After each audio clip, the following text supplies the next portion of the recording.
যদি তোমার বা তোমার পরিচিত কারোর মধ্যে এমন থাকে যার জন্ডিস পিছু ছাড়ছে না, ওষুধ খেয়েও বারবার পিলিয়া ফিরে আসছে, তবে আজকের এই প্রাচীন সমাধানটি তোমাদের জন্য।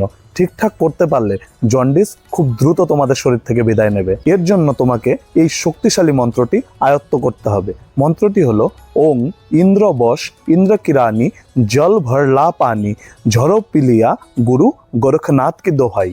প্রথমে এই মন্ত্রটি তোমাকে সিদ্ধ করতে হবে। টানা 21 দিন ধূপদীপ দিয়ে পুজো করবে, সাথে সাথে মন্ত্রটি 108 বার করে জপ করবে। এতেই তোমার মন্ত্রটি জাগ্রত হবে, অর্থাৎ সিদ্ধ হয়ে যাবে। এরপর প্রয়োগ করার সময় তুমি একটি কাঁসার পাত্রে জল নাও, নিম পাতাকে সরিষার তেলে ভিজিয়ে এই মন্ত্রটি 21 বার পাঠ করে রোগীকে ঝাড়ো। দেখবে তুমি কত দ্রুত ফল পাচ্ছ। তোমরা যদি এই ক্রিয়াটি করতে চাও তবে কমেন্টে আমার অনুমতি অবশ্যই নিয়ে নেবে। জয় তারামা, জয় গুরু বামদেব, বলো হর হর মহাদেব।